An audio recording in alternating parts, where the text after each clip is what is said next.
রাজনীতির অ ক খ, এবিসি অফ পলিটিক্স। এই চ্যানেলে আবার আমি এসেছি। আমি রতন চক্রবর্তী।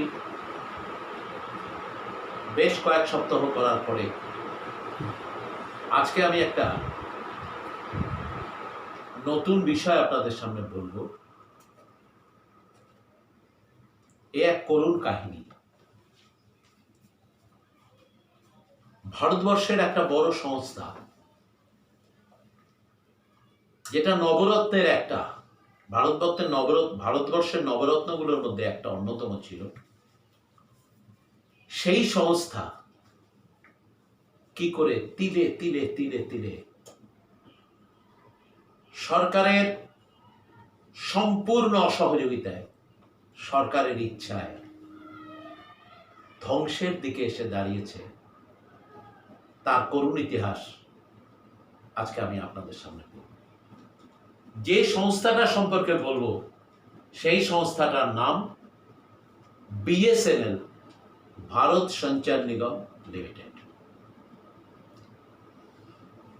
এই সংস্থার বিএসএনএল নামটা এসছে অনেক পরে। এর জন্ম হয় 20শে সেপ্টেম্বর 2000 সাল।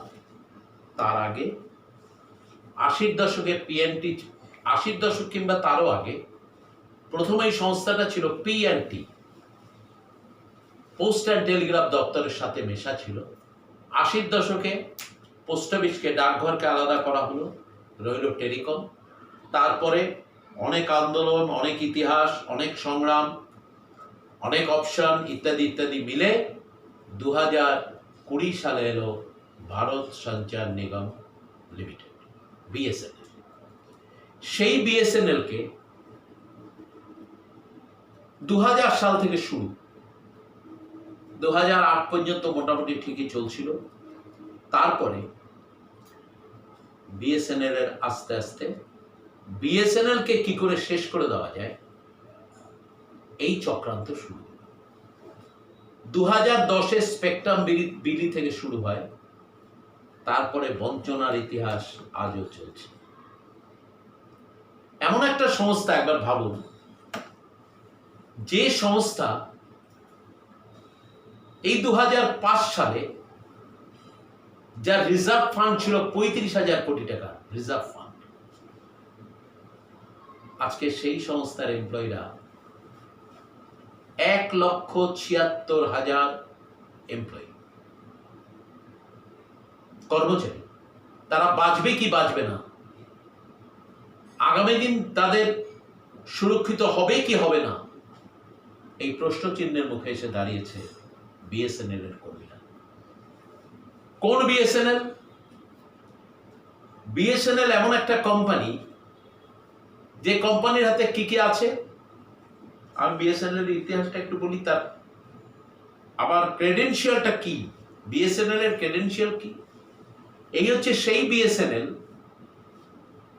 যার হাতে 3,64,00,000 বেসিক টেলিফোন ছিল,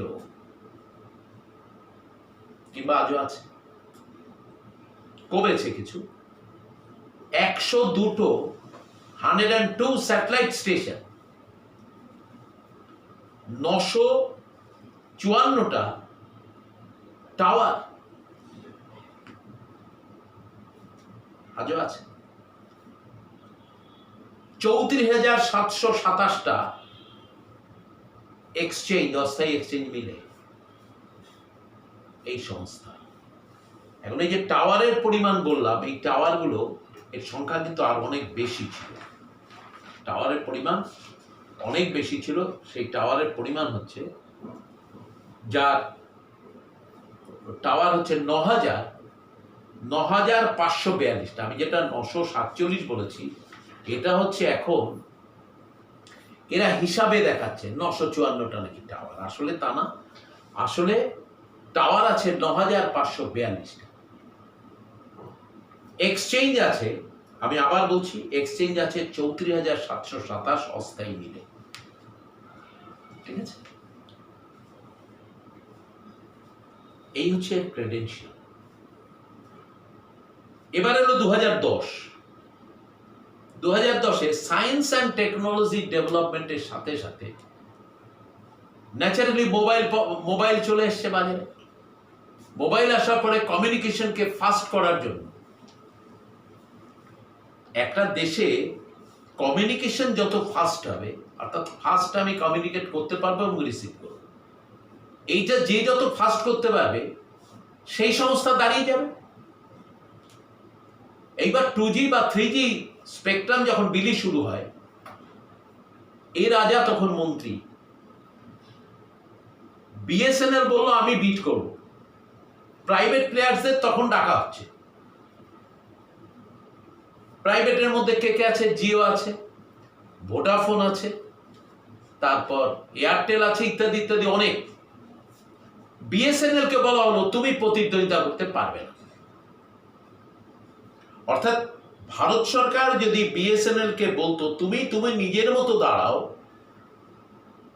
তুমি নিজে কম্পিট করো, নিজের মতো দাঁড়াও, বিএসএনএল এর সামনে দাঁড়াতে পারে এমন কোন সংস্থা ভারতবর্ষে কেউ নেই। না জিও, না এয়ারটেল, না ভোডাফোন, কেউ দাঁড়াতে পারবে না।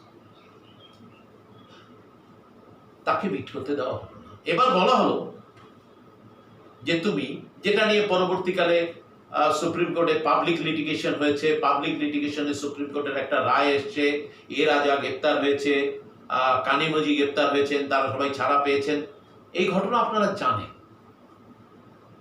কিন্তু দুর্ভাগ্যজনকভাবে যখন এই ঘটনাগুলো ঘটছিল, বিএসএনএল এর উপরে অন্যায় চলছিল, তখন যারা প্রতিবাদ করেছিলেন ভারতবর্ষের পার্লামেন্টকে অচল করে দিয়েছিলেন দিনের পর দিন। সেই রাজনৈতিক দলটার নাম ছিল বিজেপি এবং তার নেতা ছিল নরেন্দ্র মোদী। মোদী সাহেবরা সেদিন পার্লামেন্টকে অচল করে দিলেন, যে অন্যায় হচ্ছে, অবিচার হচ্ছে। তারপর 2016 থেকে একটা খেল শুরু হলো, আবার এলো, এবার 4G। আমি একটা জিনিস আপনাদের ছোট্ট করে বলি, এই যে 2G, 3G, 4G, জি মানে জানেন? জি মানে হচ্ছে generation, second generation, third generation, fourth generation, আগামী দিনে ফিফথ জেনারেশন আসবে। এখন জেনারেশন মানে হচ্ছে 4 জেনারেশন, মানে যত জেনারেশন বাড়বে 2, 3, 4, তার মানে ওই 4 generation he is ফাস্টার than 3G or 2G। সবসময় লেটেস্ট যেটা হয় সেটাই হচ্ছে অনেক ফাস্টার, তার মানে অনেক ফাস্ট সে ডাটা রিসিভ করবে কিংবা সে ইনফরমেশন দিতে পারবে। এই 4G যখন দেওয়া হচ্ছে, নিলাম হচ্ছে, তখন আবার বিএসএনএল কে বলা হলো তুমি কম্পিট করতে পারবে না। 3G সময় বিএসএনএল কম্পিট করতে দেওয়া হলো না তাকে, তারপর সে 17,000 কোটি টাকা দিয়ে তাকে বাইরে থেকে কিনতে হলো। তাকে বলা হলো তুমি কিনে নাও, অথচ এই যদি তখন যদি তাকে কম্পিট করতে দিত, মাত্র 8,000 কোটি টাকায় সে নিতে পারতো। এত বড় ইনফ্রাস্ট্রাকচার তো কারণ নেই, পাহাড়েও বিএসএনএল এর টাওয়ার, আবার মরুভূমিতেও বিএসএনএল এর টাওয়ার, সমতলে বিএসএনএল এর টাওয়ার। এত সুন্দর ইনফ্রাস্ট্রাকচার যে সংস্থার ছিল, তাকে মেরে ফেলার একটা চক্রান্ত হলো 2010 সাল থেকে। যারা সেদিন কুম্ভীরাশ্রু ফেলেছিলেন সেই দলটার নাম ছিল বিজেপি। 2016 সালে 4G যখন বিলি হচ্ছে, বন্টন হচ্ছে, আবার বিএসএনএল এর উপর ধাক্কা। বিএসএনএল কে বলা হলো যে না, তোমার 20,000 কোটি টাকা লস, সুতরাং তুমি বিট করতে পারবে না। বিএসএনএল এর কাছে 20,000 কোটি টাকা লস কোন ফ্যাক্টর? যদি বিএসএনএল কে স্বাধীনভাবে চলতে দিত, যে সংস্থার হাতে 1 লক্ষ কোটি টাকার শুধু জমি আছে, যে সংস্থার কাছে 20,000 কোটি টাকার টাওয়ার আছে, যে সংস্থার হাতে যে পরিমাণ ফাইবার ছড়ানো আছে সারা ভারতবর্ষে তার পরিমাণ 80 লক্ষ কোটি টাকা, তাকে বলা হচ্ছে যে তোমার 20,000 কোটি লস হয়েছে। আরে লস তো তুমিই করিয়েছো। 1,76,000 এমপ্লয়ি তুমি লস করিয়ে আস্তে আস্তে আস্তে আস্তে সংস্থাটাকে একেবারে মেরে ফেলে দিচ্ছ, অলরেডি মেরে ফেলেছ। সবচেয়ে দুর্ভাগ্যের যে গত ফেব্রুয়ারি মাস থেকে বিএসএনএল এর এমপ্লয়িরা মায়না পাচ্ছে না। হাজার হাজার এমপ্লয়ি মায়না পাচ্ছে না। টিল ডেট আজ পর্যন্ত। এর সাথে বহু চুক্তিভিত্তিক ক্যাজুয়াল এমপ্লয়ি আছে, হাজার হাজার সারা ভারতবর্ষে। বহু ক্যাজুয়াল লেবার মানে চুক্তিভিত্তিক যে লেবার, তারা আত্মহত্যা করেছে, তাদের এক পয়সা মেটানো হয়নি। অথচ বিএসএনএল হাতে কি ছিল? বিএসএনএল এমন একটা সংস্থা, দেখুন বিএসএনএল এমন একটা সংস্থা যে সংস্থার সাথে পাল্লা দিয়ে কারোর পারার কথা নয়। যখন জিও বলল যে আমি 699 টাকায় 150 জিবি দেব, তখন বিএসএনএল বলছে আমি 399 টাকায় আনলিমিটেড ডাটা। মিডল স্টেজে যখন জিও বলছে 1299 কোটি 1299 টাকায় আমি 795 জিবি দেব, তখন বিএসএনএল বলছে আরে আমি আনলিমিটেড দেব। কিন্তু প্রত্যেক ক্ষেত্রেই বিএসএনএল এর স্পিডটা কম। স্পিড মানে ওই সেই 4G 3G 2G। জিওর যখন 4G, তখন তো 4G নেই বিএসএনএল এর হাতে।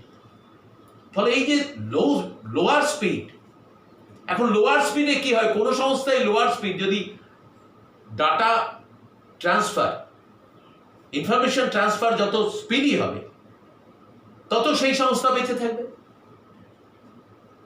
এমনকি 2000, আপনারা শুনলে অবাক হবেন, 2016-তে যে খেলাটা শুরু হলো, তার আগের চিত্রটা একটু বলে নিই। 2014-15 যখন মোদি এলেন, তখন অপারেটিং প্রফিট বিএসএনএল এর ছিল 14-15-তে 67 কোটি টাকা, 15-16-তে ছিল 2000 কোটি টাকা, 16-17-তে ছিল 2500 কোটি টাকা। কিন্তু খেলাটা হয়ে গেল আগেই 2016-তে। কি হলো?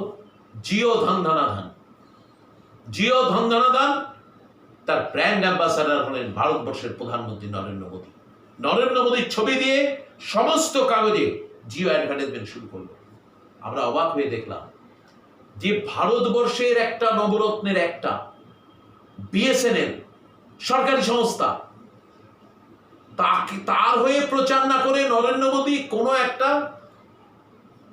প্রাইভেট প্লেয়ার জিও আম্বানিদের, তাদের হয়ে অ্যাডভার্টাইজমেন্টে দেখা যাচ্ছে মোদির মুখ।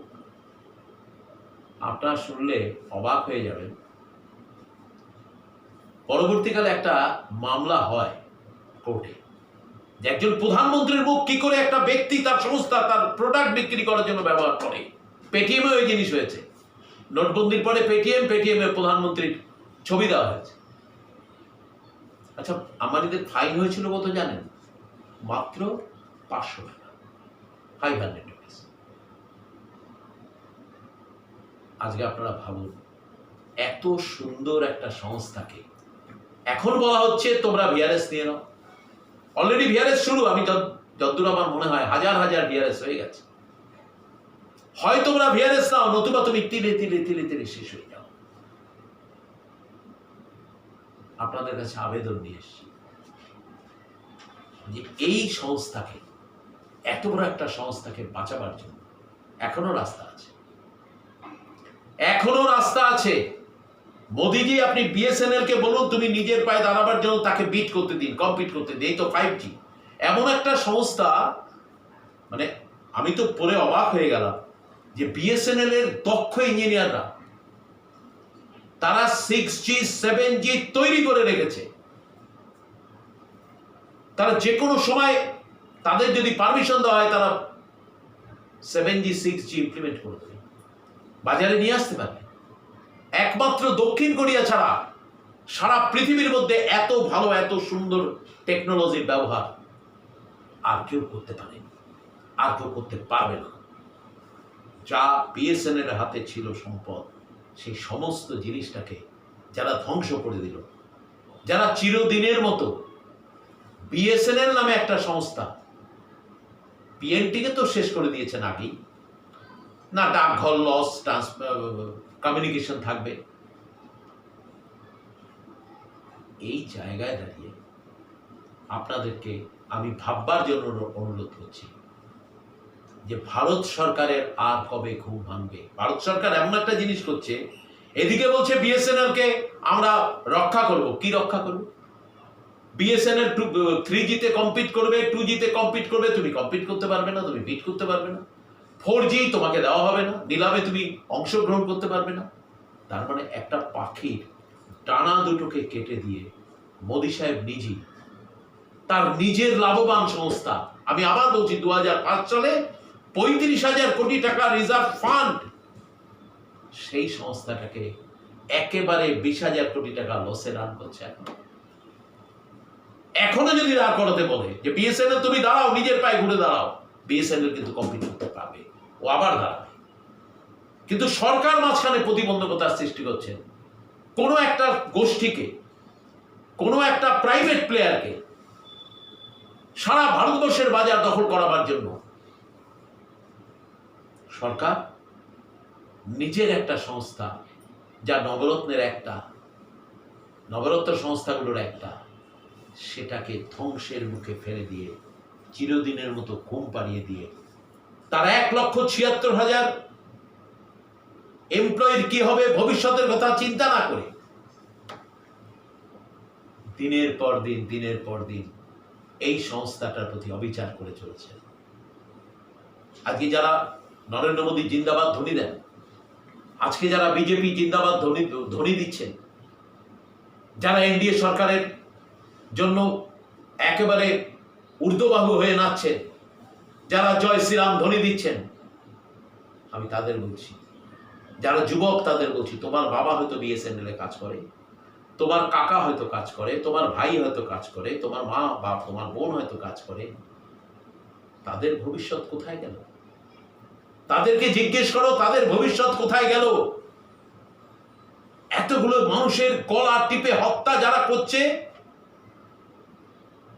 সেই রাজনৈতিক দলটার নাম যদি বিজেপি হয়, আর সেই সরকারটা যদি এনডিএ হয়, তার নেতা যদি নরেন্দ্র মোদী হন, একটা সংস্থা, দুটো সংস্থাকে প্রাইভেট প্লেয়ারের জন্য আপনি এত বড় সংস্থাকে সারা জীবনের মতো শেষ করে দেবেন? এই প্রশ্ন করেই আজকে আমি আমার অনুষ্ঠান শেষ করলাম। শুধু আবার বলছি, বিএসএনএল কর্মীদের আপনাদের কাছে আমার আবেদন, আপনারা আশাহত হবেন না, আপনারা লড়াই করুন, আপনারা লড়াইয়ের ময়দানে থাকুন, আপনারা শেষ পর্যন্ত মাটি আঁকড়ে লড়াই করুন। মানুষ আপনাদের সমর্থনের পাশে দাঁড়াবে, কারণ মানুষ জানে বিএসএনএল একটা সরকারি সংস্থা। সরকারি সংস্থার ত্রুটি বিচ্যুতি থাকতে পারে, কিন্তু এত বড় যার ইনফ্রাস্ট্রাকচার, ভাবা যায় নাকি এই এত বড় ইনফ্রাস্ট্রাকচার নিয়ে একটা ইন্ডাস্ট্রিকে শেষ করে দেওয়া? আমার মনে হয় ভারতবর্ষের কমিউনিকেশনের জগতে একটা বড় ধ্বংসলীলা যিনি চালাচ্ছেন, তার নাম নরেন্দ্র মোদী। তার বিরুদ্ধে আপনারা সবাই মিলে গর্জে উঠুন, প্রতিবাদ করুন। প্রতিবাদ না করলে একের পর এক সংস্থাকে যেমন বিক্রি করে দিচ্ছে, বিএসএনএল বিক্রির জন্য রেডি। বিএসএনএল কে যাতে শেষ করে দিতে পারে, শেষ করে দিয়েছে। ডানা কেটে দিয়ে বলছে পাখি তুমি ওড়ো, এটা আর সম্ভব নয়। তাই আমি আমার অনুষ্ঠান শেষ করছি এই কথার মাধ্যমে, ছোট হোক বিএসএনএল এর আজকে মারতে বিএসএনএল কে একেবারে শেষ পর্যায়ে নিয়ে যা, তবু বিএসএনএল এমন একটা সংস্থা, আমি কবিগুরুর ভাষায় বলছি, প্রাচীরের গাত্রে এক নামগোত্রহীন, ফুটিয়াছে ছোট ফুল অতিশয় দিন, ধিক ধিক করে তারে কারণে সবাই, সূর্য উঠি বলে তারে ভালো আছো ভাই। যতই নরেন্দ্র মোদী ধিক ধিক করুক, ভারতবর্ষের জনগণ যারা সূর্যের মতো সত্যি, তারা সবাই বিএসএনএল কে বলছে ভালো আছো ভাই। আপনারা লড়াইয়ের ময়দান থেকে সরবেন না, আপনারা প্রতিবাদের মঞ্চ থেকে সরে যাবেন না। আপনাদের জন্য আগামী দিনে যদি লড়াই করতে পারেন, একদিন এই কালো মেঘ কাটবে, আমার ধারণা আবার বিএসএনএল করে দাঁড়াবে। নমস্কার, আগামী শুক্রবার আবার আপনাদের সাথে আমার দেখা।